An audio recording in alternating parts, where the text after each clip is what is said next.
reminds me, Elon Musk is seizing power from the American people. I never thought we'd live to see a scandal like this. But here we are. Right now, America is witnessing one of the biggest government shakeups in history. And I would just say a strong message to Democrats who are out there pretending to be outraged about the long list of crap that this administration is cutting, federal waste and funding, like $2 million for sex changes in Guatemala, $6 million to fund tourism in Egypt, $20 million on a new Sesame Street show in Iraq, $4.5 million to combat disinformation in Kazakhstan. I could go on, and I'm happy to provide this list to every single one of you. Democrats are outraged that the American people want to be they want their taxpayers going to good uses, not stuff like this. This president will continue to put Americans first, and I think the successes of this week so far speak to that, and it's only Wednesday. So I'll see you guys later Something this week, and we'll see you this massive, afternoon. so Thank mind-blowing that it makes every other political scandal look like child's play. And it all started just 2 weeks after Trump returned to office.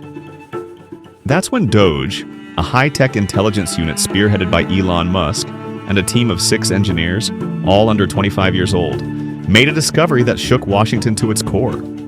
A discovery so outrageous, so unbelievable that the entire structure of the US government might have to be torn down and rebuilt from scratch. Hundreds of billions of dollars gone, vanished into thin air, wasted, misplaced, or deliberately funneled into places it was never meant to go. USAID over the past several years, these are some of the insane priorities that organization has been spending money on. $1.5 million to advance DEI in Serbia's workplaces, $70,000 for a production of a DEI musical in Ireland, $47,000 for a transgender opera in Colombia, $32,000 for a transgender comic book in Peru. I don't know about you, but as an American taxpayer, I don't want my dollars going towards this crap, and I know the American people don't either, and that's exactly what Elon Musk has been tasked by President Trump to do, to get the fraud, waste, and abuse out of our federal government. Thank you, guys. Funding that makes absolutely no sense. Money that could have gone toward fixing the economy, helping veterans, stopping crime, or securing our borders was instead shoveled into absurd pet projects in foreign governments, some of which are openly hostile to the United States. When the details of this massive black hole in America's finances began to leak, Democrat leaders lost it. They weren't just upset, they were terrified. Bernie Sanders and Elizabeth Warren were among the first to denounce Musk and his team, calling them dangerous conspiracy theorists and demanding an immediate shutdown of their investigation. Then came the desperation. In a move never before seen in modern history, a group of high-profile Democrat lawmakers, backed by activists, stormed the U.S. Treasury Department and the Department of Education in an attempt to shut down financial records linked to USAID. They claimed it was about protecting national security. But let's be real, they were in full panic mode. They knew what was coming next. Because if the full extent of these financial crimes were exposed, if every wasted or misused dollar was revealed, it wouldn't just be the end of USAID, it would be the end of an entire political machine. This could be the biggest shakeup of the US government in modern history, and nobody in power wants that to happen. The media is already scrambling to bury the story. The DOJ is trying to slow down investigations. The FBI is watching Musk and his team like a hawk. But it's too late. The truth is out. And the question is, what happens next? USAID was born in 1961. The Cold War was in full swing. The US and the Soviet Union were locked in a battle, not just over weapons, but over influence. America needed a way to win hearts and minds in developing countries. That's where USAID came in. Officially, it was created to fight poverty and promote economic growth. In reality, it had another purpose: stopping the spread of communism. The idea was simple: help struggling nations, make them dependent on US aid, and keep them from turning to the Soviets. But aid came with strings attached. Countries that accepted US money had to align with American policies. They had to adopt market-friendly reforms, open their economies to US businesses, and, most importantly, stay away from Soviet influence. This wasn't just charity, it was strategy. One early example? Indonesia. In the 1960s, the country was on the brink of a leftist revolution. USAID poured in money, funding economic programs while the CIA worked behind the scenes to support anti-communist factions. When a military coup toppled Indonesia's leftist government in 1965, the US quietly celebrated. The aid had served its purpose. This wasn't an isolated case. From Latin America to Africa to Asia, USAID operated as a soft power tool, helping Washington shape the world in its image. But as history would show, good intentions weren't always the priority. The mission was control. And sometimes that came at a cost. Next, we look at how USAID wasn't just funding development, but funding regimes, revolutions, and radical groups. USAID didn't just provide aid, it picked sides. If a foreign leader aligned with US interests, the money flowed. If they didn't, USAID found ways to undermine them. Take Cuba, for example. In 2010, USAID secretly created Zunzunio, a social media platform disguised as Cuban Twitter. At first, it seemed harmless: music, sports, and pop culture. But the real goal? Spark unrest, organize protests, and destabilize the Cuban government. When the plan was exposed, the project collapsed. Then there's Bolivia. USAID funneled money into opposition groups, backing those who opposed President Evo Morales, a socialist leader critical of US influence. Morales caught on. In 2013, he expelled USAID from Bolivia, accusing it of interfering in the country's politics. And it gets worse. In the 1990s, USAID helped fund a mass sterilization program in Peru. Under the guise of population control, around 200,000 indigenous women were forcibly sterilized. Many didn't even know what was happening until it was too late. The program was later exposed as a human rights violation, but USAID had already played its part. These are just a few cases. The list goes on. Venezuela, Nicaragua, Haiti, Iran, Russia. Wherever US interests were at stake, USAID was involved. Sometimes it funded media outlets to push pro-American narratives. Other times it financed protests and opposition groups. The agency claimed it was promoting democracy, but in reality, it was playing kingmaker. USAID wasn't just a development agency. It was a political weapon. And sometimes, that weapon landed in dangerous hands. Next, we look at how USAID money found its way into the pockets of extremists and terrorist-linked groups. Foreign aid is supposed to help people, but what happens when the money ends up in the wrong hands? USAID has a long history of funding groups that, intentionally or not, were tied to extremists. Let's start with one of the most shocking cases: Pakistan. In 2021, USAID gave $110,000 to a Michigan-based charity called Helping Hand for Relief and Development. Sounds harmless, right? Except this charity had ties to Falah-e-Insaniyat Foundation, FIF, a front for Lashkar-e-Taiba, the terrorist group responsible for the 2008 Mumbai attacks that killed over 170 people. Here's where it gets worse. USAID launched an internal probe into the donation after it was flagged. But 2 years later, in 2023, they did it again, this time sending $78,000 to the same Michigan charity, a group with ties to terrorists. Either this was a major oversight or it was willful ignorance. And this isn't just a one-time mistake. Over the years, USAID money has poured into groups with radical links, whether through mismanagement, loopholes, or deliberate foreign policy decisions. In Syria, USAID funding meant for humanitarian aid ended up in the hands of militant groups during the country's civil war. Reports showed that millions of dollars in aid were being diverted to armed factions, some of whom had links to extremist organizations. In Afghanistan, USAID spent billions on reconstruction efforts.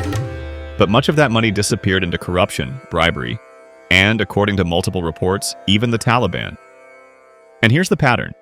Every time USAID is caught funding questionable groups, the same excuses come up. We didn't know.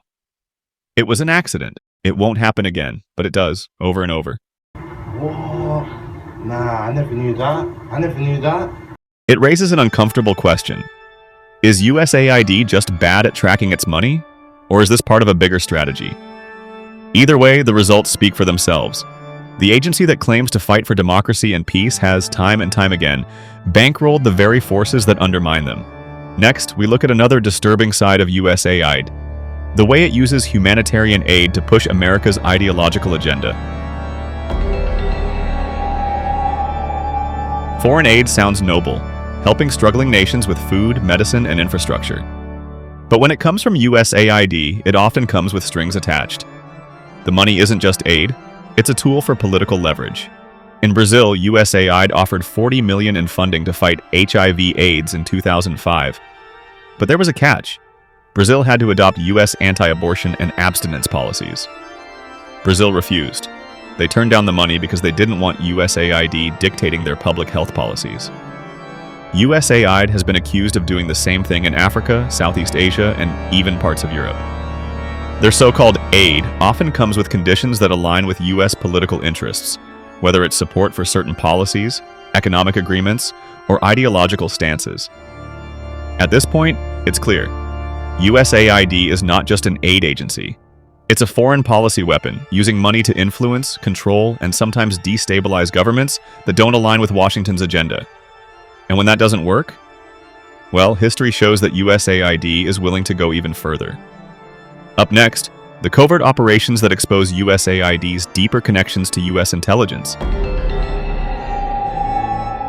When foreign aid isn't enough to sway a government, covert operations step in. And USAID has been caught more than once acting as a front for U.S. intelligence. Let's start with the Cold War. During this period, USAID wasn't just delivering humanitarian aid. It was funding anti-communist propaganda and supporting CIA-backed coups. In Chile, USAID funneled money into opposition media and political groups to help destabilize President Salvador Allende's government. This played a key role in paving the way for Pinochet's brutal military dictatorship. Then there's Nicaragua. In the 1980s, USAID was deeply involved in backing the Contras, a rebel group trying to overthrow the leftist Sandinista government. The Reagan administration used USAID to funnel millions of dollars into humanitarian aid, which just so happened to support the same rebels the US was funding illegally through the Iran-Contra scandal. And these tactics didn't stop after the Cold War. Take Venezuela. In 2002, USAID's Office of Transition Initiatives, OTI, provided funding to groups that backed the coup against President Hugo Chavez. Even after Chavez was restored to power, USAID continued financing opposition groups in the country, working to weaken his government. But perhaps one of the most bizarre operations was in Cuba. Between 2009 and 2000, USAID hired a U.S. contractor named Alan Gross to smuggle in banned telecommunications equipment. His mission? Set up secret internet networks for anti-government activists. The Cuban authorities arrested Gross, exposing the operation and proving that USAID was actively working to undermine the Cuban government. The pattern is clear. USAID doesn't just provide aid. It's been used as a tool for espionage, political interference, and regime change. Whether it's financing opposition groups, manipulating elections, or even smuggling covert tech into foreign nations, USAID has operated in the shadows for decades. And that raises a big question. If USAID is supposed to be about humanitarian work, why is it so deeply entangled with U.S. intelligence operations? For an agency built on ideals of charity and goodwill, USAID has found itself at the center of multiple corruption scandals. Money meant for relief and development has too often lined the pockets of the powerful or vanished into thin air. Let's start with International Relief and Development, IRD. One of USAID's biggest contractors, IRD was responsible for managing billions in aid projects in war zones like Iraq and Afghanistan. But in 2000, an investigation revealed that IRD had charged the US government $1.1 million for lavish staff parties and retreats at exclusive resorts. Even worse, IRD had been paying bribes, allegedly even to the Taliban, to keep their projects running in conflict zones. And then there's the case of the Harvard Institute for International Development, HIID. In the 1990s, USAID handed over $40 million to HIID to help guide Russia's transition to capitalism. Instead, the project's leaders used their insider knowledge to make personal investments in Russia, leading to one of the biggest academic scandals of the decade. The US government sued Harvard, and the fallout even contributed to the resignation of university president Larry Summers. But these aren't just isolated incidents, they're patterns. In Haiti, USAID poured billions into rebuilding after the 2010 earthquake. But much of that money never reached the Haitian people. Instead, it went to US contractors who built luxury hotels and gated communities, while the majority of Haitians were left without homes or basic infrastructure. And then there's the issue of revolving doors. Many USAID officials have left the agency only to join the very companies they once funded. It's a cycle of favoritism and cronyism, one that undermines the credibility of U.S. foreign aid. The most recent scandal? USAID's involvement with Starlink in Ukraine. Elon Musk's company provided satellite internet to Ukraine during the war with Russia, partly funded by USAID. But in 2024, USAID's Inspector General launched a probe into whether this partnership violated federal oversight rules, especially since Musk has such deep ties with the current US administration. So where does this leave us? With an agency that's supposed to be about helping the world but often serves as a vehicle for exploitation, corruption, and political maneuvering. The question isn't just whether USAID's money is being wasted, it's whether it's being used for harm. Next, we look at how this tangled web of corruption and covert operations has led to a dramatic showdown, the Trump-Musk USAID saga and the agency's recent upheaval. USAID has been under fire for years, but things escalated dramatically when Donald Trump returned to the White House. His administration wasted no time in taking aim at the agency, accusing it of being a corrupt, wasteful arm of the radical left. But what really set off alarms was Trump's alliance with Elon Musk and their joint mission to dismantle and rebuild U.S. foreign aid policy. The purge begins. One of Trump's first moves? Placing USAID staff on leave, freezing foreign aid, and stripping the agency's website. It was a full-blown purge. Critics called it reckless. Supporters saw it as long overdue. Then came the Starlink controversy. USAID had helped fund Musk's satellite internet system for Ukraine, but with Trump's return, everything changed. Reports surfaced that the new administration was reevaluating the deal. Some even speculated that Musk, now a key Trump ally, could end up controlling even more of USAID's tech-based initiatives. Under Trump's leadership, foreign aid was being redefined. No more blank checks. No more funding progressive policies overseas. Instead, the administration pushed for America First aid, ensuring U.S. dollars only went to causes aligned with the administration's priorities. Examples? No more funding for DEI initiatives abroad. USAID had spent millions promoting diversity, LGBTQ+ rights, and social justice programs worldwide. Trump's team shut them down. A crackdown on aid to adversarial nations. Countries that opposed U.S. interests, especially China-friendly governments, faced severe aid cuts. A shift toward private sector partnerships. Musk's influence meant a big emphasis on tech-driven aid, possibly even replacing traditional government-funded projects. But the most explosive aspect of all this? The whispers that Musk himself could take over key parts of USAID. Some in Trump's circle suggested the agency should be privatized, with companies like SpaceX, Starlink, and Neuralink playing a role in future aid missions. And internationally, the fallout was swift. European leaders condemned the aid freeze, warning that cutting humanitarian funding could worsen global crises. China and Russia saw an opportunity, offering their own forms of aid to nations abandoned by USAID. Allies like India and Japan tried to step in, filling the gap where U.S. funding had once played a role. Domestically, the shakeup deepened political divides. Supporters hailed it as a long overdue correction. Critics called it a dangerous shift that politicized humanitarian aid. USAID isn't just inefficient, it's a goldmine for fraud. According to research, an estimated 93% of USAID funding is fraudulent. That's not just a rounding error, that's nearly the entire budget being funneled into waste, corruption, and politically connected pockets. And who sits at the top of this money pipeline?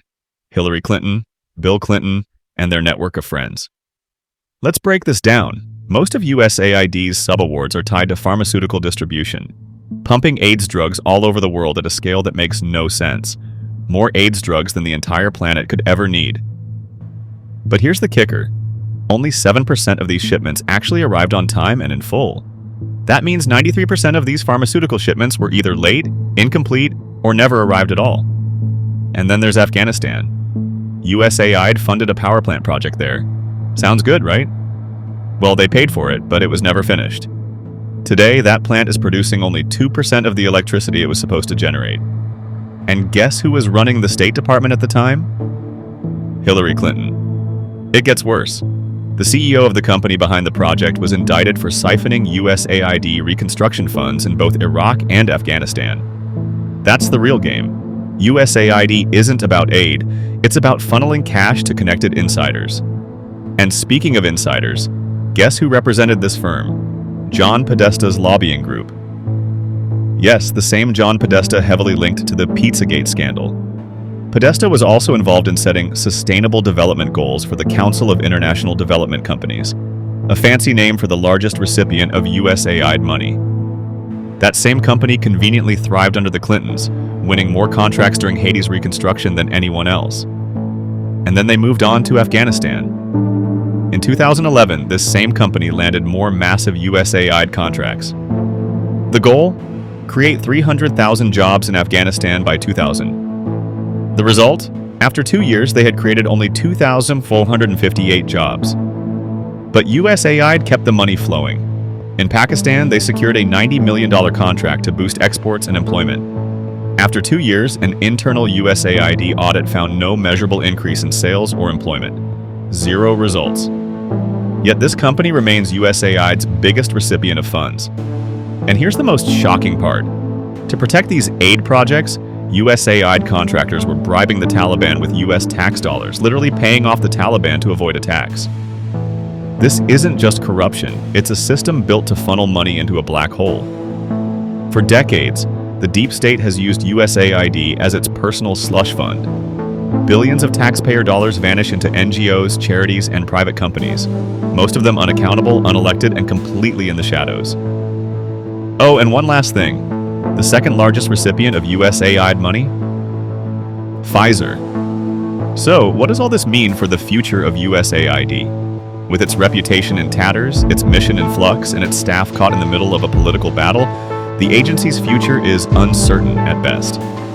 Many in Washington argue that USAID needs a complete overhaul, but not necessarily the dismantling some hope for. Instead, there's a growing call for a new model of foreign aid, one that emphasizes transparency, accountability, and nonpartisan oversight. Can USAID truly reform itself, or is it doomed to be a political pawn for every future administration? Advocates for reform point to international collaborations that are more effective than US-led initiatives. They argue that shifting from a government-dominated model to one that includes NGOs, local organizations, and grassroots movements could create a more sustainable and impactful system. But with USAID's massive bureaucracy and its historical ties to US foreign policy, getting there won't be easy. Could Elon Musk take over? The question of privatization looms large. Musk's influence is undeniable, especially with his vast network of companies that span multiple sectors from tech to space exploration. Could Musk's companies replace the US government in providing foreign aid? Could SpaceX take over satellite initiatives? Or Tesla lead the charge on sustainable energy projects in the global south? The problem is, privatizing such a huge and complex system of aid risks turning humanitarian efforts into a business venture, where profit is prioritized over people's needs. Musk's push for global influence through his companies could bring innovative tech solutions, but it could also make aid efforts dependent on market forces that often leave the most vulnerable behind. Ultimately, the future of USAID depends on 2 key factors: political will and global cooperation. If the US can finally separate its foreign aid efforts from political agendas, and if international partnerships evolve beyond the influence of major powers like the US and China, there's hope for a more effective and equitable system. But that's a big if. So what's the bottom line? USAID is an agency that has served as a symbol of American power on the world stage. It's been a tool for spreading soft power, the ability to shape the world through influence rather than military force. But it's also a symbol of controversy, a perfect storm of corruption, political maneuvering, and failed missions. Over the years, USAID has become an emblem of what happens when aid becomes a weapon, used not just to alleviate suffering, but to further the political and economic interests of the United States. The question is no longer whether the agency will change, but rather how much longer it can survive in its current form. The political battles surrounding it, combined with the increasing influence of tech magnates and private companies, could mean the end of USAID as we know it.